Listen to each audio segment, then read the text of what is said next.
मध्य प्रदेश के गृह मंत्री डॉक्टर नरोत्तम मिश्रा ने प्रदेश में कोरोना की स्थिति के बारे में जानकारी दी। इसी के साथ ही उन्होंने कांग्रेस और दिग्विजय सिंह पर निशाना साधा। वहीं अभिनेत्री सनी लियोनी के मामले को लेकर कहा कि ऐसा नहीं होना चाहिए। अभी हमने सिर्फ चेतावनी दी है, आगे की कार्रवाई करेंगे। समाजवादी नेता के यहाँ करोड़ रुपए मिलने पर मंत्री डॉक्टर मिश्रा ने कहा कि ये कौन से नेता हैं जो समाजवादी नेता हैं। कोरोना के क्षेत्र में 30 नए प्रकरण पिछले 24 घंटों में मध्य प्रदेश में आए हैं। 19 लोग ठीक होकर अपने अपने घरों की ओर और गंतव्य की ओर गए हैं। 263 एक्टिव केस संपूर्ण मध्य प्रदेश में कोरोना के हैं, जबकि संक्रमण दर हमारी 0.006% है। रिकवरी दर हमारी स्थिर बनी हुई है 98.6 पर। पिछले 24 घंटे में मध्य प्रदेश के अंदर 54,258 सैंपल कोरोना के लिए गए हैं। शासन प्रशासन पूरी तरह से मुस्तैद है कि हम कोरोना को, तीसरी वेव को मध्य प्रदेश में नहीं आने दें। उसके लिए जो हर संभव कोशिशें हम कर रहे हैं। तैयारी हमारी पूर्ण है, चाहे वो ऑक्सीजन प्लांट की हो, चाहे वेंटिलेटर की हो, चाहे आईसीयू के बेड की हो, चाहे साधारण बेडों की हो। जो पूर्व में ओमिक्रॉन से संबंधित प्रकरण इंदौर में जो विदेश से लौटे थे वो आए थे, वो ओमिक्रॉन के प्रकरणों में 6 तत्काल ठीक होकर चले गए थे और 3 जो है उनमें कोई गंभीर किस्म की शिकायत नहीं है, न उन्हें जुकाम है न खांसी है। अभिप्राय कहने का यह है कि घबराने की जरूरत नहीं है, सावधानियों की जरूरत है। प्रियंका जी के हवाले से उन्होंने ऐसा कहा है। अब मैं प्रियंका गांधी से ही सवाल करता हूं कि ये बुजुर्गवार जिनकी महिलाओं के पहनावे पर नजर है,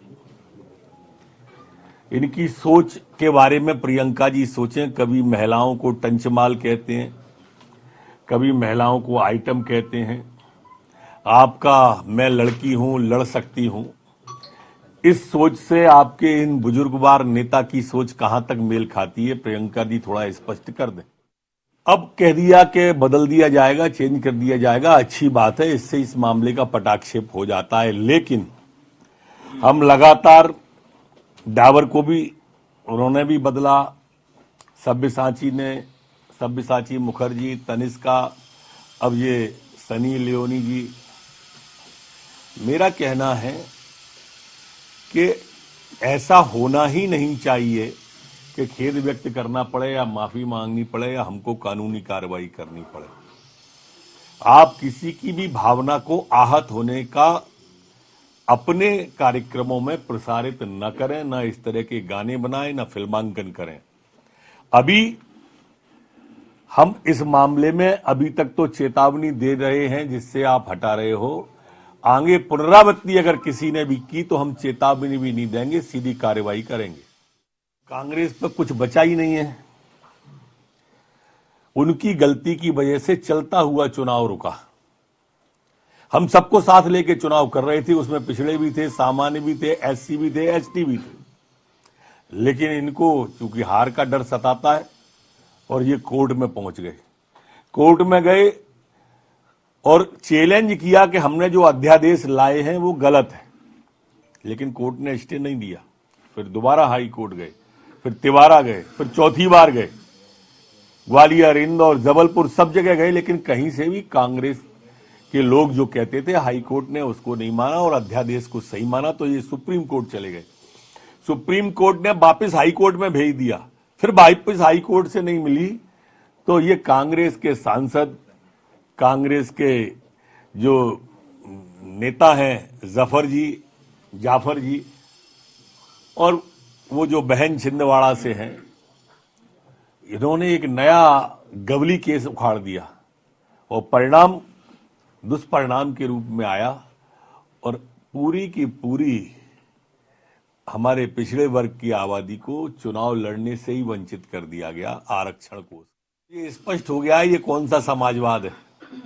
ये वो समाजवाद है जो परिवारवाद से शुरू होकर परिवारवाद में खत्म होता है और जनता की गाढ़ी कमाई का खून चूस करके इत्र बनाई जाती है और वो इत्र बनाकर फिर सत्ता लाने के लिए उपयोग में की जाती है।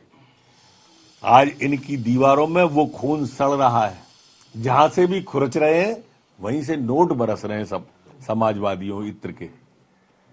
जनता उत्तर प्रदेश की अब ये समझ रही है कि अगर ये सरकार में आ गई तो क्या स्थिति पैदा करेंगे। आपकी पार्टी में क्या प्रचलित है, चाचा, भतीजा, ताऊ, पापा।